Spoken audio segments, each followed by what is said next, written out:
Bonjour à tous et bienvenue dans cet atelier Comment s'adresser aux nouvelles générations, quelles sont les aspirations en matière d'entrepreneuriat. Donc, je suis Félicie Honoré et j'ai la joie, l'honneur de vous accompagner en tant qu'animatrice pour cet atelier et de pouvoir passer la parole aux uns et aux autres et répondre aux questions de nos auditeurs. Alors, avant tout, une question ouverte à la salle. À votre avis, et en 4 mots, que recherchent les jeunes dans l'entrepreneuriat? Pour répondre à la question qui s'affiche, n'hésitez pas à vous rendre sur Internet, sur la page de Klaxoon, qui est affichée, et utiliser le code d'accès qui s'affiche à l'écran, ou alors scanner directement le QR code que vous voyez apparaître. Et pendant ce temps-là, on va présenter nos interlocuteurs. Alors, nous avons Manuel Malo, qui a créé et qui dirige le New Gen Talent Center à l'EDEC Business School. Donc, elle nous en dira plus tout à l'heure. Nous avons 2 professionnels de l'accompagnement de jeunes dans l'entrepreneuriat. Donc, Léa Douglas, qui est vice-présidente. Ça y est, merci. Génial, n'hésitez pas. Oui, nous avons donc Léa, voilà, Manuel qui est là avec nous. Bonjour. Bonjour. Nous avons Léa Douglas. Depuis tout à l'heure, je veux t'appeler Léa. Léa Douglas, qui est donc vice-présidente du groupement de créateurs, fondatrice et présidente de Level Up et entrepreneur aussi également. Dans l'accompagnement, nous avons aussi... Bonjour, salut Léa, tu peux lever la main. Céline Sagné. Bonjour à tous. Alors, bonjour Céline. Qui est directrice régionale adjointe d'Enactus, donc pour promouvoir l'entrepreneuriat auprès des lycéens et des étudiants.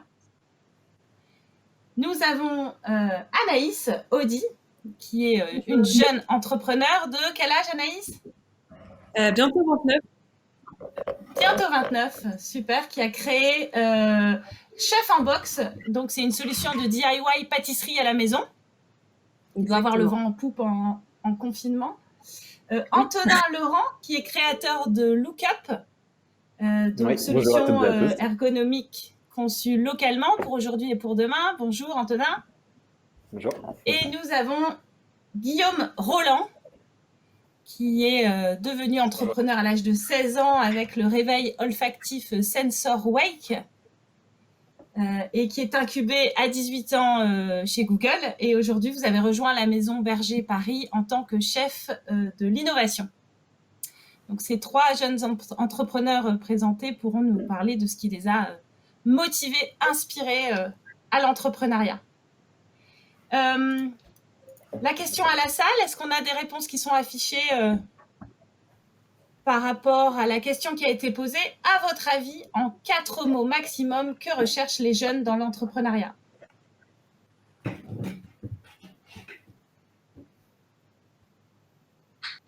Ça va s'afficher. Alors, du management, valeur, flexibilité, horizontale. Ok, est-ce qu'on attend encore des réponses? Flexibilité, ok. L'équilibre vie pro, vie perso?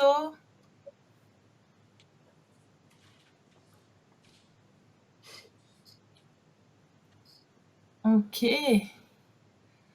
Je vous propose, Manuel, d'ores et déjà de réagir, et on abondera avec les mots qui continueront, j'imagine, à s'afficher. Manuel, vous qui êtes spécialiste des jeunes et autour de l'entrepreneuriat, quelles sont, on avait dit qu'on se tutoyait, quelles sont d'après toi les motivations des jeunes à entreprendre? Pourquoi est-ce qu'ils choisiraient l'entrepreneuriat plutôt que le salariat? Alors, avant de répondre, je vais recontextualiser un peu tout ce que je vais dire. Donc, en 2013, à la demande des entreprises, j'ai créé le New Gen Talent Center, qui est en fait un centre de recherche sur les aspirations des jeunes générations, justement. L'idée étant de battre en brèche un petit peu tout ce qui était dit sur ces jeunes générations, et notamment sur leur éventuel désintérêt du monde de l'entreprise et de la carrière. Or, ces jeunes, effectivement, dans nos études, alors on a conduit une étude annuelle depuis 2014 auprès d'étudiants d'écoles de management. Donc, on interroge chaque année plus de 8000 étudiants d'écoles de management. Et ces jeunes générations nous disent, alors depuis 2014, ils nous disaient à 22% vouloir créer leur entreprise. Aujourd'hui, ils sont 39%.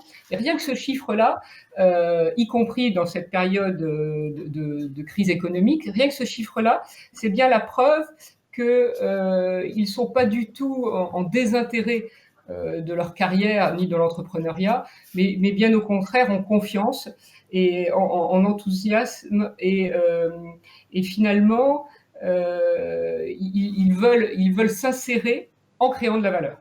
Alors, les mots qu'on a vus s'afficher, effectivement, horizontalité, équilibre vie pro, vie perso, on a vu flexibilité, d'autres, voilà, management, valeur. Alors tout ça, ça correspond parfaitement à ce que nous disent nos jeunes. Aujourd'hui, ils sont dans une recherche, effectivement, de flexibilité dans leur organisation au jour le jour. Ils sont dans une recherche d'impact surtout, et c'est ça qui est le plus important. Ils veulent mesurer l'impact de leur job, mesurer l'impact de leur investissement. Et c'est ce qui explique à la fois l'entrepreneuriat, mais aussi l'intérêt pour rejoindre des petites structures. Ils nous disent des structures à taille humaine où ils vont comprendre finalement quelle est leur utilité sociale. C'est comme ça qu'ils en témoignent le mieux. Quel est l'intérêt de ce que je fais? Quel est l'intérêt de mon utilité? Quelle est mon utilité sociale? Donc, ces jeunes entrepreneurs, finalement, ce qui leur importe, c'est l'autonomie et la responsabilité totale des missions qui leur sont confiées. C'est l'intégration d'une forme de technologie dans le mode de fonctionnement de l'entreprise. C'est une organisation de travail flexible. Et tout ceci, ils le retrouvent dans l'entrepreneuriat. D'où le grand intérêt qu'ils ont, parce que 39% des jeunes qui nous disent « je veux être soit créateur d'entreprise, soit freelance », c'est un chiffre qui est considérable, qui n'a rien à voir avec la génération précédente, dont la première volonté, c'était la stabilité professionnelle et l'insertion dans une grande entreprise. Alors, quid de cette instabilité professionnelle? Qu'est-ce qui fait qu'aujourd'hui, ces jeunes-là ne vont pas être motivés par la sécurité de l'emploi, par la loyauté à l'employeur? Qu'est-ce qui fait que ces freins qui sont des freins des générations précédentes ne sont plus ceux des générations actuelles? Alors, aujourd'hui, quand on regarde en fait ce qui est important pour ces jeunes générations, et finalement encore plus pour les créateurs d'entreprises, la première chose, c'est vraiment l'assurance d'être utile, d'avoir de l'influence, de participer aux décisions de l'entreprise. C'est leur première motivation, bien avant la stabilité professionnelle, bien avant la rémunération. Et ça, ils le trouvent dans les petites structures et dans l'entrepreneuriat. Le deuxième élément important, c'est l'impact du projet d'entreprise. Et dans les grandes structures, l'impact du projet d'entreprise, il est plus éloigné d'eux. D'où l'intérêt, je l'ai dit, pour les petites structures, mais aussi pour l'entrepreneuriat. Ils sont sûrs avec l'entrepreneuriat qu'ils seront maîtres de l'impact du projet d'entreprise, non seulement de leur propre impact, mais l'impact du projet. Ensuite, il y a toute la notion de responsabilité, effectivement, sociale et environnementale et sociétale qui leur importe beaucoup et qui leur importe aujourd'hui plus, finalement, que la stabilité et que la rémunération. Alors, on aurait pu penser finalement que la crise économique allait rendre ces jeunes plus frileux. Et dans notre dernière étude, donc on l'a conduit en plein confinement, en mai 2020, ce pourcentage de jeunes qui veulent entreprendre a encore augmenté. Donc, ce qu'ils nous disent par là, c'est certes, la situation est compliquée, mais elle ne le sera pas moins dans les entreprises, dans les grandes entreprises, qu'en entreprenant. Et finalement, c'est bien ça qui m'intéresse le plus. Lorsqu'on les interroge, et je réponds à votre première question, lorsqu'on les interroge vraiment sur ce qui les motive dans l'entrepreneuriat, ils nous disent « j'ai l'impression que relever ce challenge sera plus exaltant que de rejoindre un poste de salarié. Ce sera plus, finalement, oui, ce sera plus émoustillant, finalement, que de rejoindre une grande entreprise. » Le deuxième élément, de nouveau, il nous parle de l'impact mesurable. Et enfin, il nous parle de l'envie d'être leur propre patron, d'être indépendant et ainsi d'atteindre cette flexibilité que la salle a mentionnée. Ce qui leur apporte et qui retrouve beaucoup dans l'entrepreneuriat, c'est aussi l'autonomie, donc la responsabilité totale des missions confiées. C'est l'intégration, donc on a dit des technologies, c'est l'organisation flexible.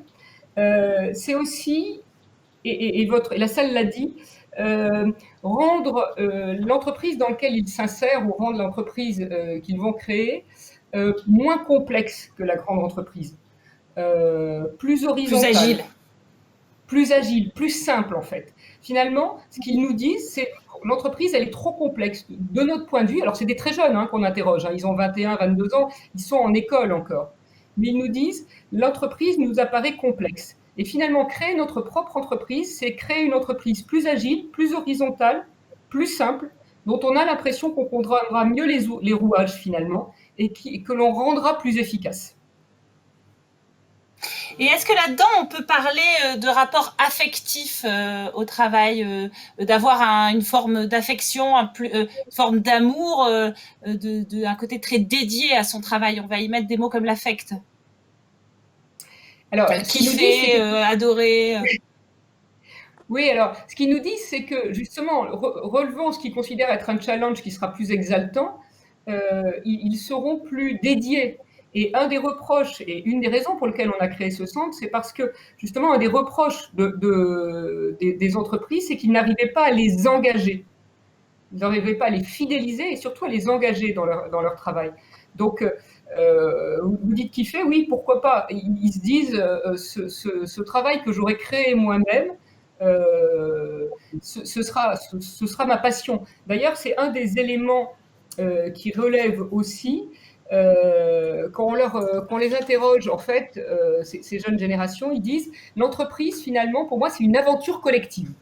Et c'est pas du tout antinomique avec le fait de créer leur entreprise. C'est une aventure collective qui est ouverte et dans lequel, en fait, je vais partager ma vision.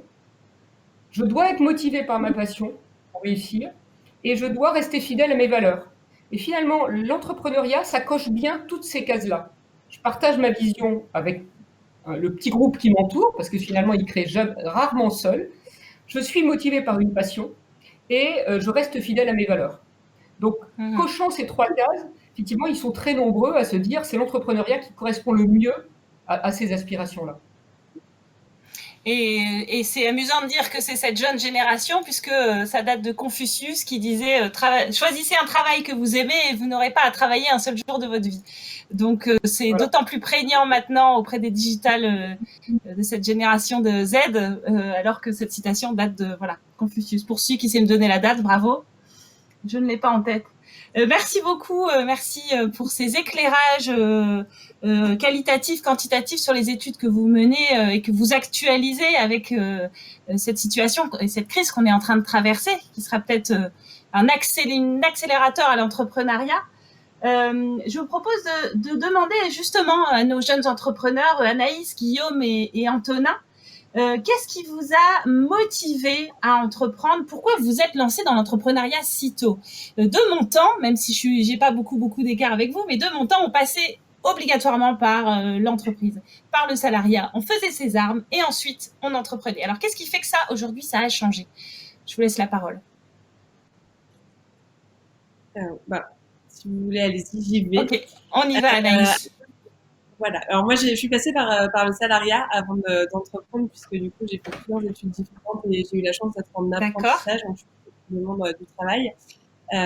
Et ce qui m'a donné vraiment envie d'entreprendre, c'était en fait une façon pour moi de me dépasser, de créer vraiment des choses par moi-même et de créer un produit de A à Z et de pouvoir en fait, amener toute mon expérience et de pouvoir toujours aller plus loin, de pas être bloqué par des process, comme vous l'avez dit tout à l'heure, où dans les grandes entreprises, on est très vite bloqué, on est très structuré, etc. Moi, j'avais envie de vraiment de créer un produit qui m'appartenait et que je pourrais faire évoluer. Voilà, maintenant on a évolué sur beaucoup de choses, mais que je pourrais faire évoluer dans le temps.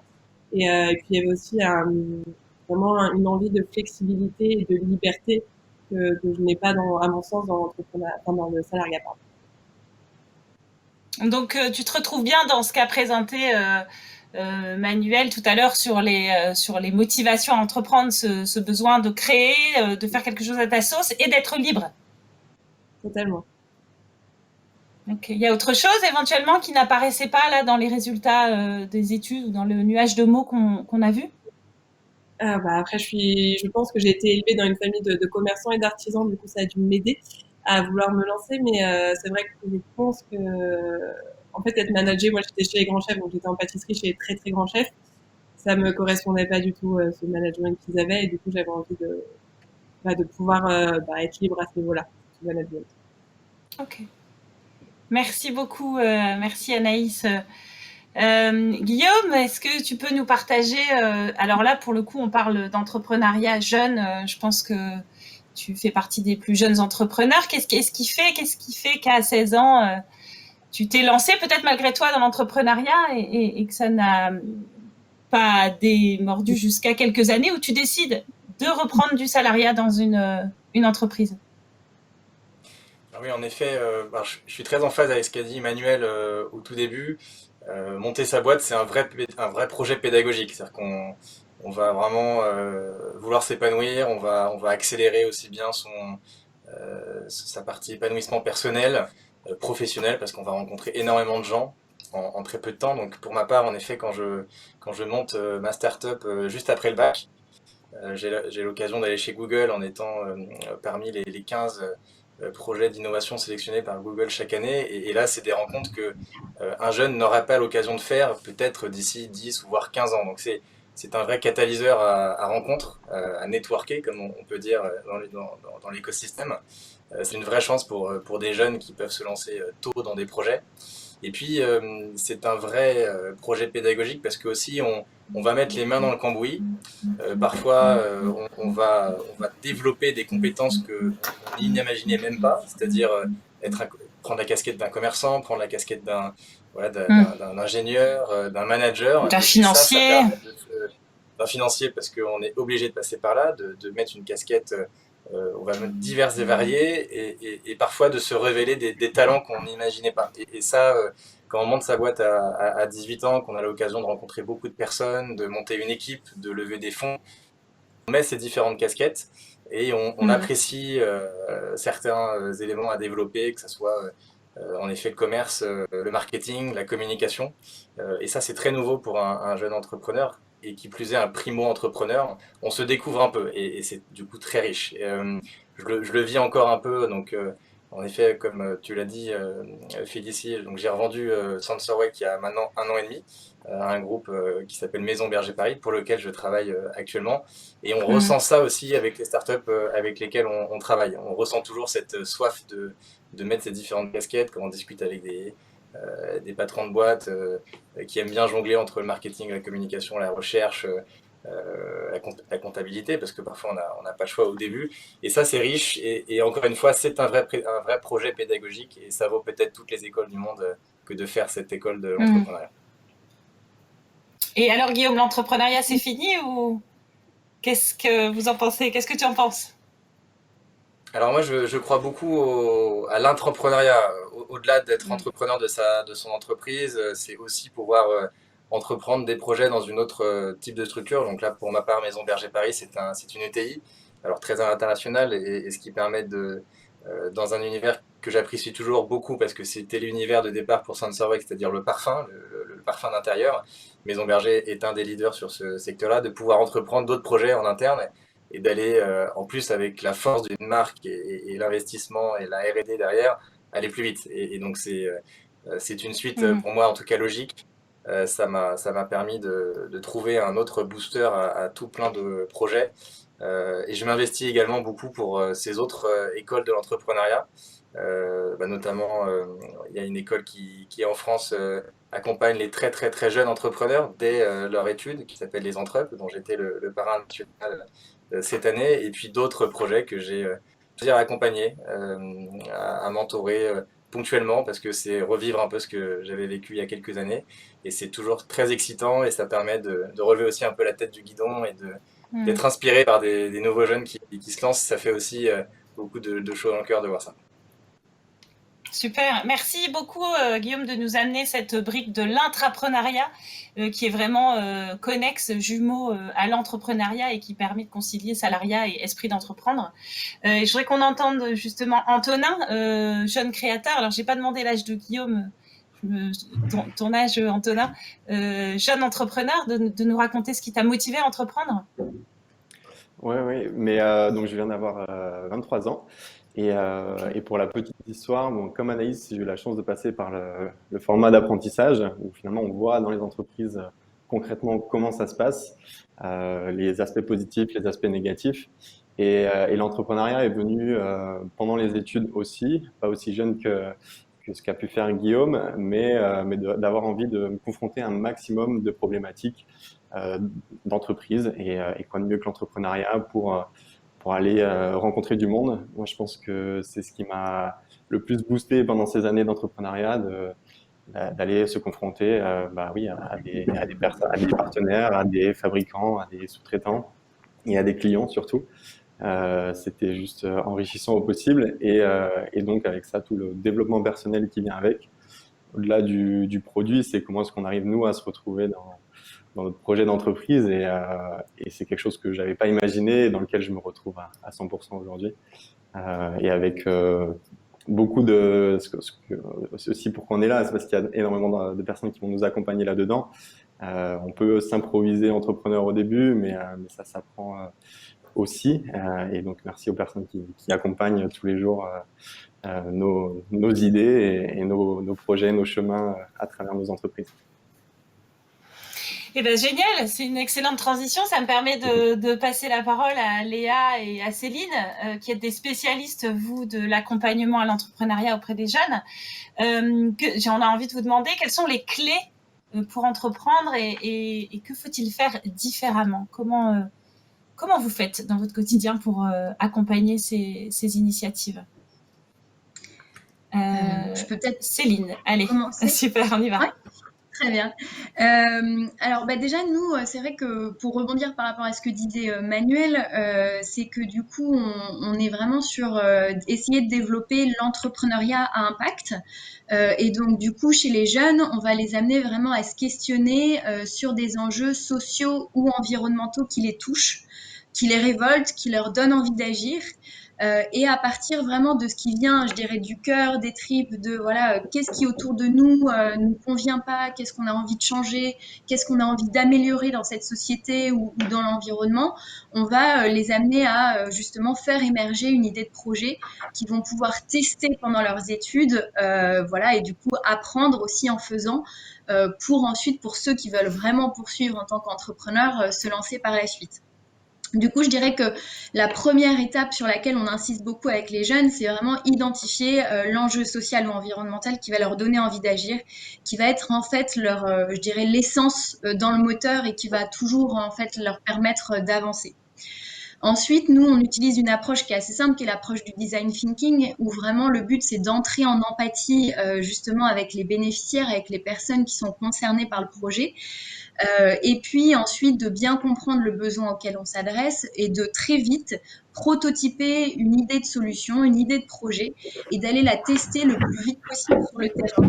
De pas attendre d'avoir l'idée parfaite, idéale, l'entreprise voilà, qui va cartonner, mais déjà très vite d'aller tester auprès des bénéficiaires, auprès des personnes si voilà, l'idée, l'intuition qu'on a eue va fonctionner.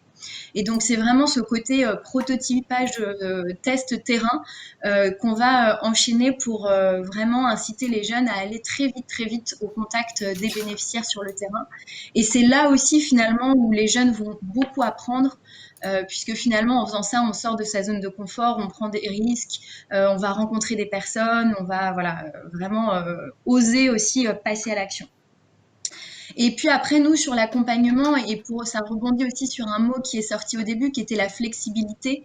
On a essayé de penser un parcours qui soit relativement souple, où le jeune, finalement, est autonome de son parcours, autonome et responsable de son accompagnement. Et du coup, on va proposer voilà, un maximum de ressources, à la fois digitales, des rencontres d'experts, des événements, mais finalement, ça va être aux jeunes entrepreneurs d'aller chercher les ressources en fonction du niveau d'avancement de son projet, en fonction de ses besoins et en fonction de son étape. Et on se dit que c'est aussi comme ça qu'on apprend à être entrepreneur. Toutes les ressources sont là, en digital, en présentiel, et ensuite le jeune va pouvoir aller chercher ce qui lui convient au bon moment. Voilà un petit peu pour poser. Et peut-être la dernière clé aussi qui fait écho à ce que disait Manuel, qui est vraiment sur le collectif. Nous, on encourage beaucoup les jeunes à entreprendre en équipe et à monter des projets en équipe, en partant du principe qu'en le faisant à plusieurs, on va plus loin, que ça permet de confronter aussi des idées, des visions, et que finalement, c'est une source aussi formidable d'apprentissage, puisque du coup, voilà, on apprend le management, comment on travaille une vision à plusieurs, comment on résout des conflits, comment on travaille réellement ensemble. Et du coup, le collectif aussi, je trouve, a du sens et un peu une vraie demande aussi chez les jeunes de ne pas entreprendre seul, de ne pas se retrouver aussi dans cette posture d'entreprendre seul. Et de se retrouver justement avec ce sentiment d'appartenance qui est très important chez les jeunes. Et c'est vrai qu'on crée aussi un esprit de communauté et on essaye aussi de travailler beaucoup le co-développement, c'est-à-dire comment de jeunes entrepreneurs peuvent apprendre et inspirer d'autres jeunes entrepreneurs et que voilà, sur des sessions collectives, finalement, l'apprentissage et l'inspiration peut se transmettre des uns aux autres. Ok, super. Merci beaucoup, Céline. Léa, comment tu accompagnes les jeunes dans le quotidien avec, donc si tu peux nous refaire un focus, Level Up accompagne les jeunes des quartiers, c'est ça, plutôt pas forcément, qui baignent pas forcément dans le monde économique. Je vais plutôt parler au nom des groupements de créateurs, puisque les groupements de créateurs dont je suis vice-présidente, ça va être vraiment encourager les envies d'entreprendre des personnes qui sont éloignées de l'emploi, mais notamment des jeunes, et on va les accompagner dans la concrétisation de leurs projets. Les groupements de créateurs, c'est un réseau en France qui regroupe 33 groupements de créateurs en France et en Outre-mer. Donc là, ce sera plus, on sera plus dans une solution pour répondre à ta question par rapport aux clés d'accompagnement et ce qu'on doit faire autrement. On va plus, nous, se positionner en amont des autres acteurs qui sont partenaires de la création, comme Enactus, mais on va aussi travailler sur la posture en tant qu'entrepreneur et donc le positionnement. Nous, ce qui est notre point fort dans notre démarche, c'est du coup la phase. On a 2 phases. On a une phase qu'on appelle la phase d'émergence et ensuite on a une phase de formation. Mais la phase d'émergence, ça va être, en gros, on part d'un constat, on se rejoint avec ce que disait Manuel tout à l'heure. C'est que oui, on remarque que l'envie d'entreprendre, elle est largement répandue chez les jeunes. Mais le seul problème, et on le remarque, c'est que elle reste un peu à l'état d'abstrait, à l'état presque, là c'est mon côté poète qui parle, mais presque halluciné. Et on dit qu'il y a un problème manifeste d'autocensure. Et donc, pourquoi on fait cette phase d'émergence? C'est pour faire émerger l'idée de projet, mais en partant du jeune. Et là, pour la petite histoire, je suis vice-présidente des groupements de créateurs, mais j'ai été bénéficiaire des groupements de créateurs, donc je m'y connais très bien. Et cette phase d'émergence, elle va se découper en plusieurs étapes. Et c'est en gros de dire, fais connaissance avec toi et avec tes aspirations, dresse un portrait de ton projet, fais connaissance avec l'environnement de ton projet, et lie tout. Et la 4e étape, c'est de lier tout ensemble. Donc le maître mot et ce sur quoi on travaille avec les jeunes, ça va être vraiment l'adéquation entre toutes ces choses. C'est pour ça que je rejoins la démarche de Enactus, parce qu'on va vraiment, on va travailler sur le développement d'un esprit entrepreneurial, sur les compétences à développer pour se lancer dans cette aventure, comme on l'a vu avec les jeunes entrepreneurs qui ont pris la parole, une aventure qui est pas facile, mais dont on est capable. Et l'idée, c'est donc de convaincre le jeune qu'il en est capable et donc de travailler sur 3 compétences primordiales pour un entrepreneur qui sont l'autonomie, la confiance et la responsabilisation. Donc, dans cette approche, dans cette phase d'émergence, c'est vraiment ce qu'on va travailler avec les professionnels de l'accompagnement de notre réseau. Ensuite, ou en parallèle, on va travailler sur des outils très, très, très concrets de méthodologie de projet. Dans la phase de formation, on propose une formation diplômante en partenariat avec les parties prenantes, donc des universités, des organismes d'accompagnement du territoire. Et l'idée des groupements de créateurs, c'est vraiment de développer une intelligence presque, une sorte d'intelligence territoriale, mais au service de la cohésion sociale, pardon. Et voilà. Et c'est tout. Je pense que on complète bien avec la démarche d'Enactus, où j'ai bien compris que c'était plus des projets à impact social. Et nous, on va se positionner vraiment en amont et faire avec le porteur de projet émerger quelque chose qui vient vraiment de sa personne et regarder le projet comme une extension de ses membres. Voilà. Excellent. On sent la poète qui parle. C'est chouette. Moi, je voudrais demander aux jeunes Antonin, Anaïs et Guillaume, comment est-ce que vous avez été accompagnés? Qu'est-ce qu'il y a eu de marquant dans vos parcours d'entrepreneur qui vous a permis cette réussite? Peut-être on commence par Antonin, qui a terminé tout à l'heure. Ce qui a été marquant, c'est qu'au début, on part avec cette idée, on pense que c'est ce qui fait tout. Et finalement, la première étape, ça a été d'en parler autour de moi. On m'a très vite orienté vers le statut national étudiant-entrepreneur. J'ai entendu qu'il y avait des pépites qui regardaient et c'est la première façon de challenger un peu et son idée et le porteur de projet qu'on est en train de devenir. Et ensuite, la chance de rentrer dans le programme des Entrep, où là, c'était beaucoup plus contraignant dans le cadre qui était posé et les échéances qui étaient mises et qui permet de savoir où on va avec toutes les semaines des points qui permettent de mûrir son projet de produit, vu que moi c'était un produit, mais aussi le projet d'entreprise qu'on souhaite mener. Et après, tout au long du développement, des stimuli positifs, la région qui se met à nous accompagner, des prix pépites qui font que finalement on a un écho et c'est juste hyper valorisant et hyper entraînant, enthousiasmant sur ce qu'on est en train de créer. Donc là, finalement, pourquoi s'arrêter alors qu'on s'y plaît et que on se rend compte que ça plaît aux gens. Ouais, ok, super. Ok, donc ça se fait vraiment petite victoire par petite victoire et puis à force d'encouragement. Tout à fait, ouais. Comme je le disais au début, c'était vraiment de l'apprentissage que peut nous amener l'entrepreneuriat. Et finalement, on se rend compte qu'il y a déjà beaucoup de gens qui sont là pour nous accompagner. C'est encore l'objet de cette conférence. Et finalement, oui, les petites victoires en fonction des différents accompagnements.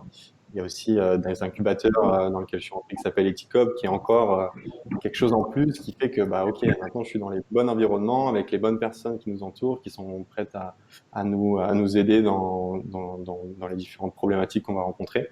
On fonce et on mène le projet jusqu'au bout, quoi. C'est le networking dont parlait Guillaume tout à l'heure. Du coup, je donne la parole à Guillaume. Qu'est-ce qui a pu être aidant, accompagnant, un booster d'entrepreneuriat, toi, dans ton aventure? C'est primordial de ne pas être seul quand on monte son projet et encore plus quand on est jeune. Au niveau de l'accompagnement, on a eu la chance avec l'équipe vraiment de faire un mix entre très local. Donc je pense notamment à Initiative France, à Réseau Entreprendre. On est nantais, Réseau Entreprendre Atlantique.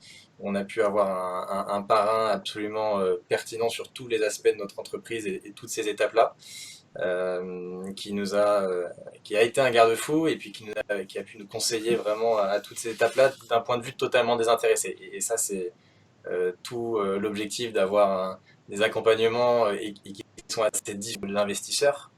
C'est ce côté désintéressé, où on va sentir une empathie, on va sentir une expertise vraiment purement objective, et ça c'est super important. Ensuite, bien entendu, on a les autres structures plus nationales, donc Pour SensorWake, la chance d'être accompagné aussi par Google. Donc ça, c'était un accompagnement plus au niveau national sur une thématique très, très, très particulière sur le marketing, la communication, le digital, mais qui pour une société très jeune, voilà, ça va clairement être un booster, un vrai accélérateur, un vrai tremplin.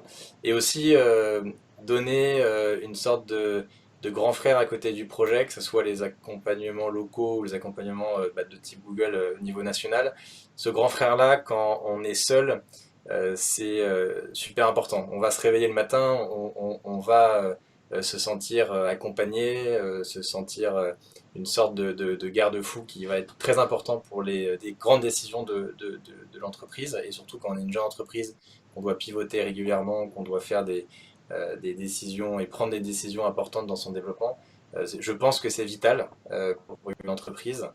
Et c'est vital pas que pour son entrepreneur, mais c'est aussi vital pour aussi ses salariés. Pouvoir avoir, en plus de sa casquette d'entrepreneur, aussi une casquette de décisionnaire qui prend des décisions, les bonnes décisions grâce à ses accompagnateurs, c'est clé. Ok, merci beaucoup Guillaume. Anaïs, est-ce qu'il y a quelque chose que tu voudrais rajouter? Quelles ont été les clés d'accompagnement pour toi? Vos cofondateurs, puisque vous êtes plusieurs, c'est ça? Exactement. Alors, tu parlais de grand frère. Moi, c'est au sens propre pour le coup. Je suis avec la famille. Donc, mon grand frère qui était déjà entrepreneur dans d'autres domaines et ma cousine. Donc, nous, je me suis entourée vraiment au début de jeunes entrepreneurs à succès qui ont entrepris très jeunes aussi, à 14-15 ans. Et du coup, c'était un accompagnement un peu différent. On n'est pas du tout passé par les incubateurs ou par ce genre de réseau. J'ai été vraiment accompagnée grâce à leur expérience et à leur, en fait, à éviter de faire toutes les erreurs qu'ils ont pu faire. Du coup, on a gagné pas mal de temps. Et puis ensuite, ça a été en plusieurs stades différents. J'ai été accompagnée un peu plus tard, il y a un an seulement par le MoveJ. Donc là, justement, comme je disais juste avant, c'était de mettre en place du mentorat. Donc c'est justement des entrepreneurs dans d'autres domaines, mais qui ont passé déjà des stades d'évolution sur lesquels on est actuellement et qui ont, c'est ça, un regard extérieur qui vous permettent un petit peu de sortir la tête du guidon. Et là, on passe encore à un stade du dessus maintenant. On est accompagné par des gros CEO de boîtes qui ont réussi dans les domaines dans lesquels on est et qui, pareil, en fait, rentrent au bord de la société pour pouvoir nous guider au mieux sans prendre forcément parti au niveau financier de l'entreprise. Oui, ce fameux désintéressement dont parlait Guillaume tout à l'heure, désintéressement, on entend bien financier, mais intérêt avec l'affect et intérêt pour vos projets, puisque c'est des gens qui embrassent pleinement vos projets et auxquels ils croient beaucoup, puisqu'ils vous accompagnent. Manuel, j'aimerais bien que vous puissiez réagir sur ce que vous avez entendu de ces témoignages de jeunes entrepreneurs. Mais vous, globalement, qu'est-ce que vous voulez répondre à ça, Manuel? Malo, est-ce qu'elle est... Oui. Ah oui. Ça y est, on vous entend, allez-y, pardon. Oui, ça y est. Donc, je voudrais réagir à trois choses. Alors d'abord, ce qu'a dit Guillaume et qui est très intéressant, c'est devant toute démarche de créateur, il y a aussi l'envie d'apprendre et d'apprendre vite. Et ce phénomène de développer ses compétences, de se développer à la fois sur le plan personnel et professionnel, lorsqu'on interroge nos jeunes, ça représente la moitié d'entre eux, c'est un chiffre très très important, qui disent un des objectifs de carrière, un de mes objectifs moi jeune, c'est d'apprendre, de me les développer sur le plan personnel et professionnel. Or, on a vraiment le sentiment que ces aspirants entrepreneurs, et ces entrepreneurs tout court, ils ont choisi cette voie-là parce que ça leur permettait d'apprendre plus rapidement, donc d'accélérer finalement leur début de carrière, quels qu'en soient les risques ou les conséquences. Et ça, c'était vraiment fondamental. Ensuite, il y a quelque chose qu'a dit Céline et aussi Léa qui est vraiment intéressant, c'est de travailler autour du projet, de ce qui me tient à cœur, de ce qui est pour moi un moteur. Et ça, ils le disent tous, ceux qui entreprennent et qui viennent nous témoigner, nous à l'EDEC, autour de nous, c'est qu'ils ont d'abord choisi quelque chose qui leur tenait à cœur, alors que ce soit effectivement dans le domaine de la diversité, du social, du sociétal, de l'environnemental, donc parce que c'est des sujets qui effectivement reviennent très, très, très fréquemment dans les sujets des créateurs. Mais à partir du moment où ils ont trouvé un sujet qui leur tenait à cœur, ils entreprennent avec encore plus d'enthousiasme et en général avec encore plus de succès. Mais ça, Céline pourra nous le dire, effectivement. Encore plus de succès.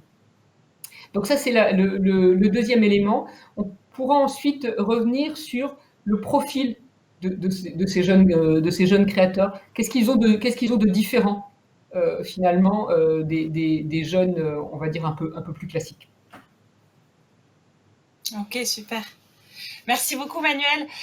On peut poser une question à la salle, donc toujours sur Klaxoon, avec votre téléphone, le QR code ou le lien qui s'affiche. Selon vous, en 4 mots maximum, quels sont les freins à l'entrepreneuriat des jeunes aujourd'hui? Et on va voir les mots qui s'affichent. En attendant, moi, je voudrais demander à nos jeunes, d'après vous, ces freins, on va voir ce qui s'affiche pour pouvoir vous faire réagir. Comment vous avez envie de répondre aux freins qui empêchent les jeunes qui s'autocensurent?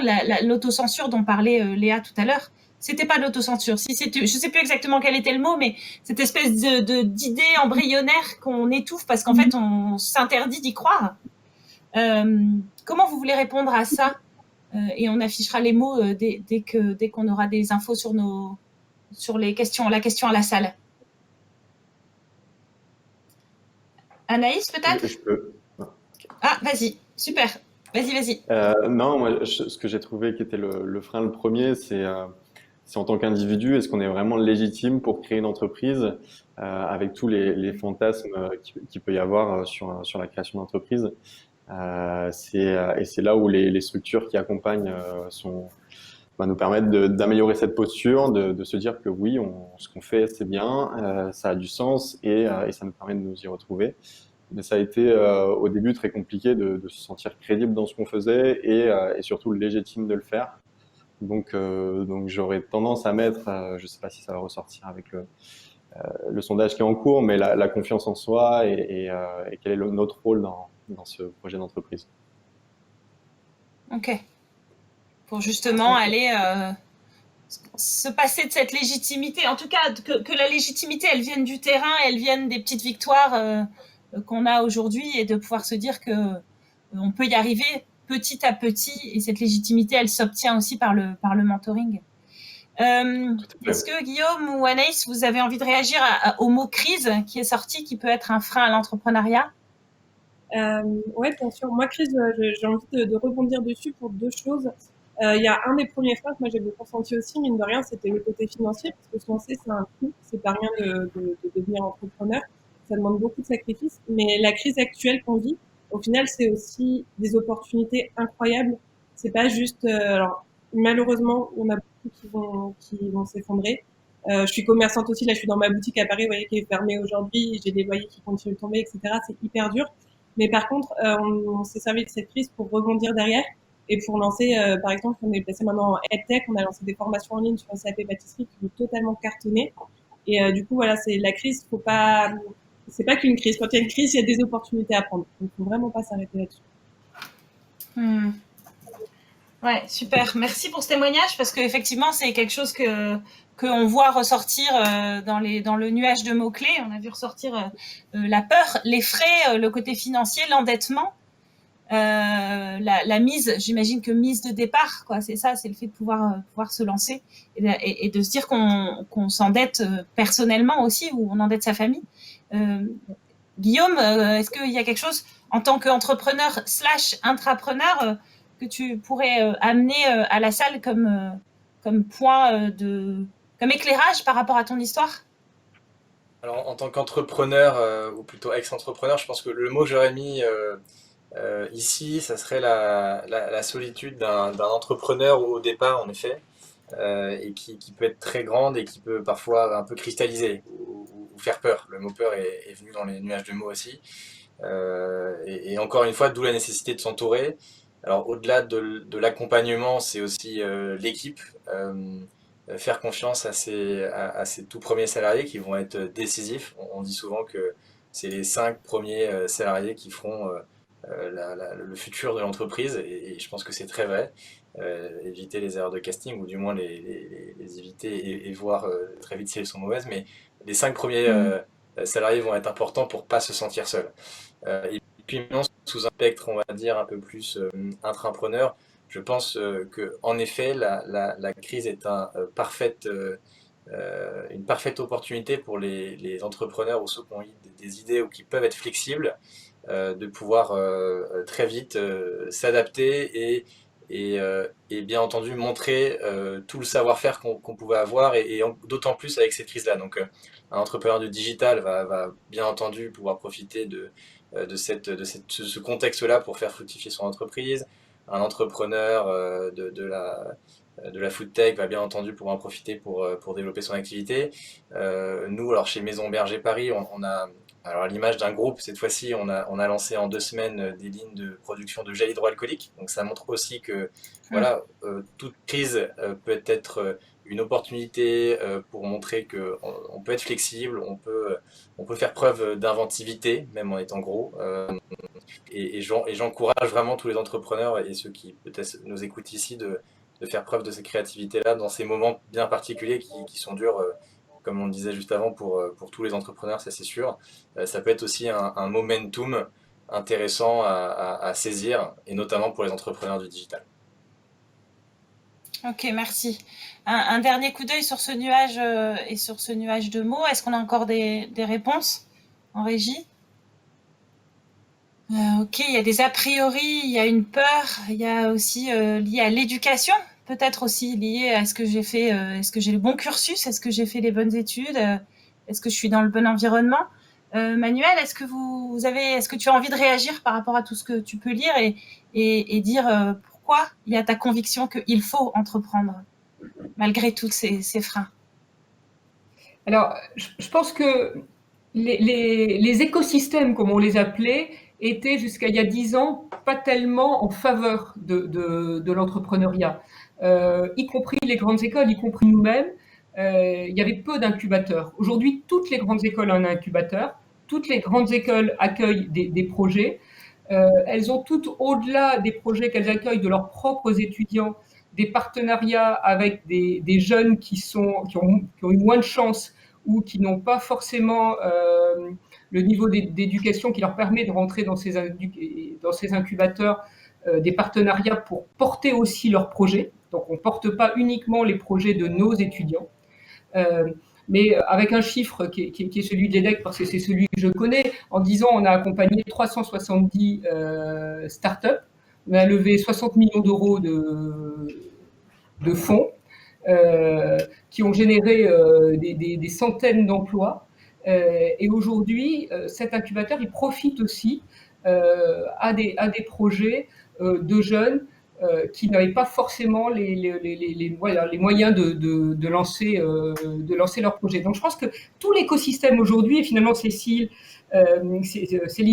comme Léa en sont la preuve, sont beaucoup plus adaptés à cette création. Et ce frein-là, qui était de ne pas forcément trouver les interlocuteurs, probablement qu'il a été levé.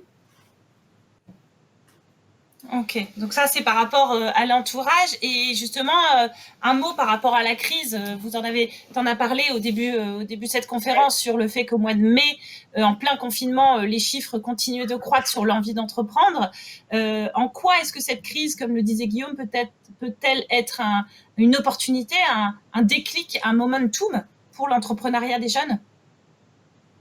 Oui, alors effectivement, les chiffres montrent que la crise, en fait, n'a pas du tout émoussé l'envie d'entreprendre des jeunes.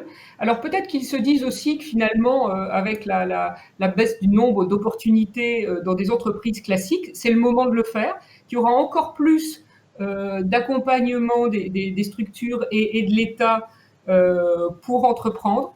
Il y a un frein aussi qui est de l'idée de dire si je me plante, ce sera préjudiciable à ma carrière. En fait, c'est pas du tout le cas. On voit bien qu'aujourd'hui, l'accueil des entreprises, de gens qui ont monté leur structure, Guillaume en est une preuve aussi, mais il a été lui racheté, ou en tout cas son projet a vécu avec succès dans un groupe plus important.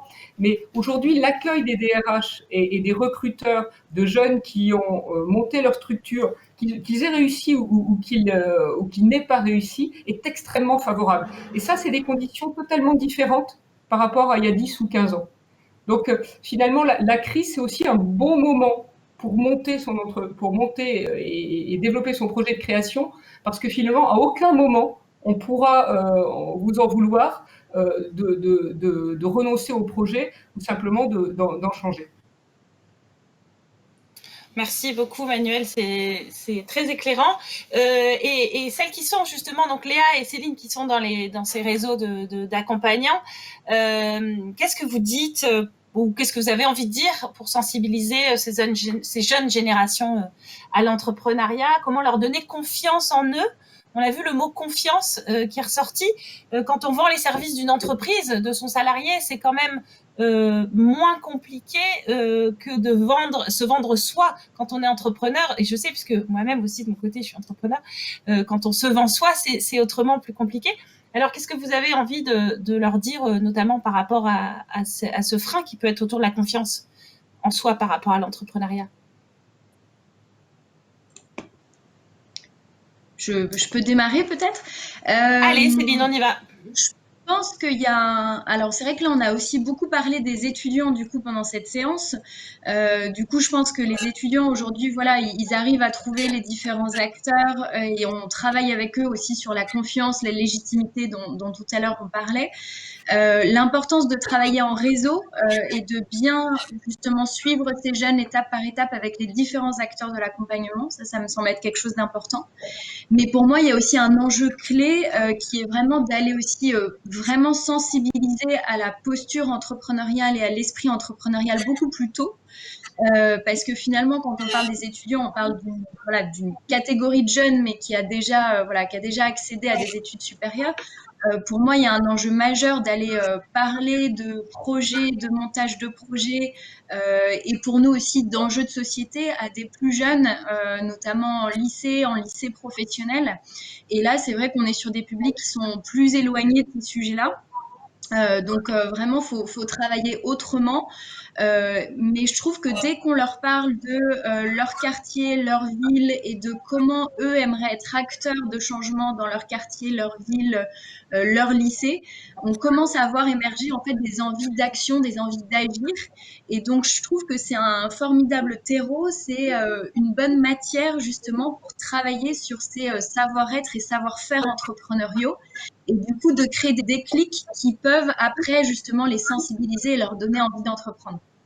Mais pour moi, en effet, il y a vraiment, et même je dirais peut-être encore avant, chez les collégiens, même en école primaire, en tout cas, un enjeu de sensibiliser et lever ces barrières et justement voilà, cette auto-limite que peuvent se fixer des jeunes beaucoup plus jeunes. Oui, bien sûr. Léa, est-ce que de par ton parcours d'entrepreneur et par ta posture d'accompagnante à l'entrepreneuriat, comment toi tu leur donnerais confiance en eux à ces jeunes? Alors, pour la petite histoire, moi, j'avais un projet de création de livres quand j'étais, je voulais écrire un bouquin quand j'étais bénéficiaire des groupements de créateurs. Et je suis rentrée dans un cadre totalement de non-jugement, en fait. On m'a accompagnée sur ce que je voulais faire, mon projet artistique. Et en fait, c'est ça, je pense, beaucoup de bienveillance de la part de l'accompagnant, beaucoup de volonté de faire en sorte que le porteur de projet introspecte, se mette dans l'introspection, se connaisse lui en tant qu'être humain, mais aussi se projette en tant que porteur de projet. Et donc c'est pour ça que je rejoins totalement Céline quand elle parle de posture entrepreneuriale. Et c'est ce que je disais tout à l'heure, c'est partir vraiment de la personne, la faire travailler sur elle-même et la faire dresser le portrait le plus fidèle possible de l'idée qu'elle souhaite, du projet qu'elle souhaite créer, et surtout ce projet, comment est-ce qu'elle imagine prendre place dans le monde, en fait.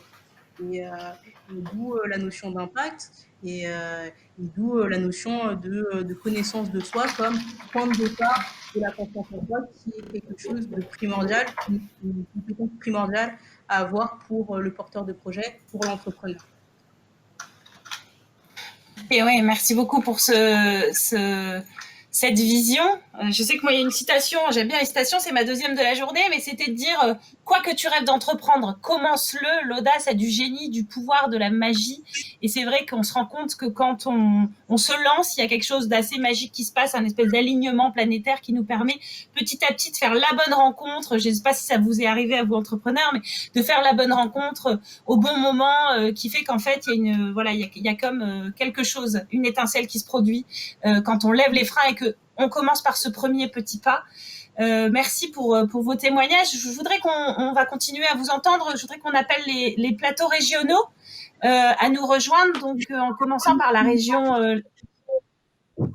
Oui, c'est bon. À commencer par la première région, la région des Hauts-de-France, avec Corentin Laurent, qui est chef de projet Pépite Lille Hauts-de-France. Est-ce que tu peux lever la main ? Ok, super. Et Clément Agustoni, qui est responsable de projet Cellule Starter Booster. Donc, je vous laisse la parole pour ces questions-réponses.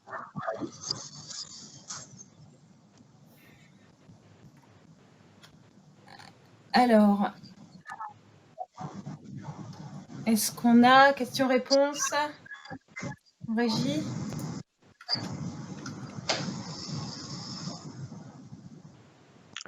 Vous m'entendez ?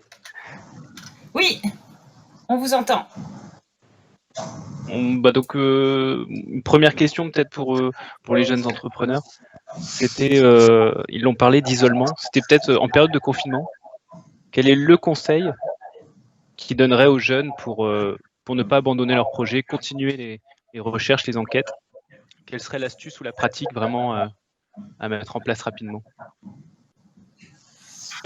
Donc, question pour nos entrepreneurs. Anaïs, Antonin, Guillaume, qui veut répondre ? De mon côté, ça serait déjà de pas se lancer seul. C'est compliqué de se lancer seul de nos jours. De toujours être entouré. Et après, pendant un confinement, de toute façon, il n'y a pas 15 000 solutions. Hein. Ça reste assez compliqué. Rester en lien avec ses équipes, c'est important. Je sais que nous, on travaille à distance, mais on reste en lien, on reste connecté vraiment tous les jours ensemble. C'est important. Antonin, je vais rebondir parce que pour le coup, pendant le premier confinement, j'étais encore seul sur l'entreprise et ce qui a été intéressant, c'est de garder contact avec les autres entrepreneurs il y a eu un moment où il a fallu accepter que tout venait de s'arrêter, qu'il y avait une incertitude sur le projet alors que ça faisait 1 an et demi qu'on était dessus. Et donc d'avoir gardé ce lien avec les personnes qui étaient dans la même situation que nous, ça nous a aussi permis de se réinventer, de réfléchir à qu'est-ce qui était possible dans le contexte actuel, en quoi mon projet d'entreprise s'intègre à ce confinement, mais au monde d'après qu'on souhaitait écrire. Et donc c'est voir quelles sont les choses qu'on a à disposition pour faire continuer notre projet, tout en discutant avec les autres personnes. On était ravis de se donner des nouvelles avec le groupe d'entrepreneurs qu'on est. Mmh. Ok. Guillaume, est-ce que tu souhaites ajouter quelque chose ? Je pense que c'est en effet, pendant ce contexte bien particulier, pouvoir anticiper le nouveau normal qu'on aura demain, la reprise, la relance et tous les leviers qu'on pourra stimuler pour que notre entreprise, notre projet décolle au maximum. Encore une fois, il y a énormément d'opportunités et ce renouveau-là peut être favorable aux jeunes structures qui utilisent de plus en plus le digital pour se développer sur la vente, le service. Donc, c'est certainement un moment propice au brainstorming pour les jeunes entreprises qui se lancent pour aller actionner l'humain pour continuer à se développer. Mais un moment compliqué et un moment où il faut être entouré malgré la distanciation sociale. Cette distanciation ne doit pas être bien entendu au niveau de l'accompagnement de l'entrepreneur. Ok, merci beaucoup. Corentin, Clément, est-ce qu'on a d'autres questions à notre assemblée de professionnels et d'entrepreneurs. Oui, moi j'avais une question qui était plus liée qui s'adresse plus spécifiquement aux structures d'accompagnement. Je pensais plus à Céline ou Manuel. Donc ou Léa du jour était et Léa, absolument, pardon. Et la structure du jour la question du jour, pardon, du coup, était de savoir comment répondre aux nouvelles aspirations des jeunes. Et du coup, je voulais savoir si, sur leur expérience, ils avaient pu constater une évolution de la typologie des jeunes entrepreneurs, des jeunes porteurs de projets sur ces 5 dernières années, et sur quoi se portent spécifiquement ces évolutions. Est-ce qu'il y en a une des trois qui veut répondre à ce sujet de très rapidement, caractéristiques? je vais laisser la place ensuite à Léa, mais oui, l'évolution, elle est vraiment vers des projets qui ont du sens pour eux, et notamment qui tournent autour de la responsabilité justement sociétale et environnementale, donc des projets avec de la technologie, avec de l'innovation technologique, mais qui visent, on va dire, à faire le bien, ou en tout cas à être un acteur responsable dans leur création d'entreprise. Donc, environnement, beaucoup, mais aussi justice sociale et sociétale. Voilà pour une réponse rapide. Ouais, je suis tout à fait d'accord. En effet, nous, on a constaté un peu la même évolution du coup chez Enactus. Moi, je travaille chez Enactus depuis 2002. En 2002, quand on allait parler d'entrepreneuriat, impact social ou environnemental dans les universités, les grandes écoles, voilà, c'était pas simple. Fallait expliquer ce que c'était, fallait expliquer le concept, fallait donner des exemples. Il fallait aussi inspirer, montrer que c'était possible. Aujourd'hui, c'est quand même une vision qui est beaucoup plus partagée et du coup, il y a une vraie recherche de sens, d'utilité sociale chez ces jeunes, qu'ils soient entrepreneurs d'ailleurs ou qu'ils ne le soient pas. On ressent vraiment une vraie recherche de sens, d'utilité. Donc, c'est beaucoup plus facile et donc il y a beaucoup plus de jeunes qui ont envie d'entreprendre avec de l'impact. Et ce qu'on remarque aussi, c'est qu'on a des jeunes entrepreneurs plutôt classiques qui, du coup, intègrent quand même des dimensions de RSE, d'impact social ou environnemental dans des entreprises, je dirais, plus classiques. Après, ce qu'on voit aussi, c'est en effet, selon les années, je trouve d'année en année, on a vraiment en fonction, je dirais, de l'actualité, de ce qui ressort aussi autour de nous, des tendances en fait sur des sujets. Donc, il y a quelques années, on avait beaucoup de projets autour des réfugiés, de l'insertion, de l'emploi. Depuis là 1 an, 2 ans, on a beaucoup de projets sur l'environnement, le réchauffement climatique, la gestion des déchets. Et en parallèle aussi beaucoup de projets sur l'alimentation et comment retrouver une alimentation plus saine, plus locale, plus raisonnée, plus responsable. Donc je dirais aussi que ça dépend beaucoup de l'actualité et des enjeux en fait sociaux et environnementaux qui émergent dans notre société, et c'est plutôt bon signe parce que ça veut dire que les jeunes sont vraiment connectés aussi à ce qui se passe. Et la santé aussi. Okay. J'oublie la santé, oui. Qui représente un gros secteur aussi de création. Ouais, et je pense que dans les années à venir, la question des seniors et du bien vieillir va aussi émerger puisque les enjeux sont énormes et que du coup, voilà, je pense que les étudiants vont se saisir aussi de ce sujet-là. Léa, est-ce que tu souhaites ajouter quelque chose sur cette typologie, sur ce profil d'entrepreneur qui évolue? Alors, je rejoins Céline et Emmanuel. Moi, j'ai l'impression que les jeunes, de plus en plus, on parle beaucoup plus des enjeux de demain. Et donc, ça ne m'étonne pas que ce soit les projets qui ressortent soient des projets d'intérêt généraux, d'impact positif et surtout de recherche de sens. Vouloir avoir posé sa petite pierre dans le grand édifice du monde de demain. Et voilà, je pense que c'est voué à augmenter en fait au final. Ok. Merci Léa. En région, il nous reste, avant d'accueillir l'autre région de Nouvelle-Aquitaine, en Hauts-de-France, est-ce que Corentin, Clément, vous voulez poser une dernière question?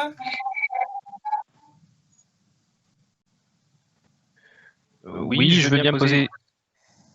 Merci Corentin. Juste par rapport au maillage régional, on a la chance, nous, d'avoir depuis 10 ans des ressources et des acteurs très mobilisés, plus d'une centaine d'actions par an et 27 structures qui sont mobilisées. Ma question, c'était aux entrepreneurs et aux structures, est-ce que la vision de l'entrepreneuriat comme un métier, ce serait la solution pour une meilleure orientation, pour une orientation d'un choix des jeunes vers cette orientation de choisir l'entrepreneuriat comme un métier? Est-ce que pour vous, ça apparaît comme une solution intéressante? Parce qu'il y a une logique quand même de parcours, de faire ses études, de passer par les structures d'accompagnement, les statuts, et ensuite de tenter sa chance et de pouvoir envisager de créer. Dans les entrepreneurs qui ont pu bénéficier de cette expérience, est-ce qu'il y en a qui veulent ajouter ou témoigner là-dessus? Bah pour moi, c'est déjà un métier d'être entrepreneur. Enfin, c'est un métier à part entière. C'est un métier qui en regroupe beaucoup, mais ça peut être intéressant d'avoir peut-être des filiales comme on peut avoir sur tous les autres métiers plus classiques et de vous former entre guillemets au métier. Mais c'est vrai que c'est compliqué de se former au métier d'entrepreneur parce que c'est quelque chose qu'on apprend sur le tas parce que vous devez apprendre à trop de choses et puis c'est surtout beaucoup de gestion de stress, de crise, etc. Donc c'est très compliqué d'avoir des filiales de formation là-dessus, mais pour moi c'est déjà un métier à part entière. Je pense. Polyvalence et polycompétence sont de pair.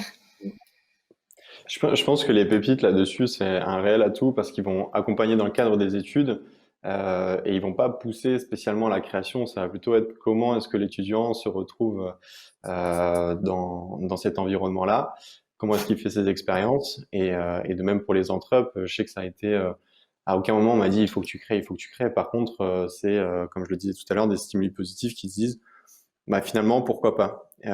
Mais à aucun moment on a la finalité et l'obligation, j'ai envie de dire, d'arriver à créer l'entreprise. Donc, ça peut être un passage via les études. Il y a des diplômes universitaires, outils pour entreprendre qui permettent finalement de se retrouver et tester et sans réellement aller jusqu'au bout. Donc, chacun s'y retrouve ou pas dans l'entrepreneuriat. Merci beaucoup. Merci Corentin, merci Clément. Je voudrais qu'on accueille la région Nouvelle-Aquitaine avec Philippe Cartin-Mont, qui est directeur de la plateforme Initiative Gironde, et Christine Panté, c'est ça, directrice les premières nouvelles Aquitaines, qui accompagne à la création des entreprises, à la création d'entreprises les femmes et des équipes mixtes. Bienvenue. Et quelles questions vous auriez pour notre assemblée d'experts? Bonjour, Philippe, tu veux démarrer ou... Ouais, si tu veux, nous, notre accompagnement concerne des jeunes entrepreneurs qui sont dans l'émergence, qui sont déjà en préparation, même si on les rencontre au travers du réseau Pépite ou des différents campus. Moi, ce que je voudrais qu'ils m'expliquent, c'est ce qu'ils ont... comment ils ressentent leur projet d'entreprise par rapport à l'environnement, par rapport à la société, par rapport à leur cité. Parce que c'est quelque chose que j'entends beaucoup moins dans les projets qui nous sont présentés par les jeunes eux-mêmes. On sait que le rôle social est très présent et l'impact qu'aura leur activité dans leur environnement social est important. Et j'aimerais savoir si ça correspond à leurs enjeux. Et à qui précisément vous posez cette question Un de ceux qui, notamment la personne qui accompagne, je m'excuse pour les prénoms, les porteurs de projets dans les QPV par exemple. Léa, c'est ça? Ouais. Okay. Alors, excusez-moi, j'ai très mal entendu la question. Monsieur a bugué. J'ai les porteurs de projets qui placent l'importance de leur rôle social dans leur environnement, dans leur territoire, dans leur ville, dans leur quartier, qui donnent une place importante à cette question-là dans leur projet. J'aimerais savoir si c'est partagé dans ce que tu peux observer. Oui, c'est ce qu'on disait tout à l'heure, c'est qu'on observe que de plus en plus les porteurs de projets désirent être impactants, désirent avoir un effet positif, et ça occupe une grande part de la conception de projet. Après, bien sûr, on peut rencontrer des personnes qui ont envie de faire des projets plutôt plus classiques, mais c'est vrai que nous, on accueille des personnes qui de plus en plus vont s'emparer des questions environnementales, de responsabilité en termes de recyclage, etc. Ça, c'est vrai qu'on en voit beaucoup.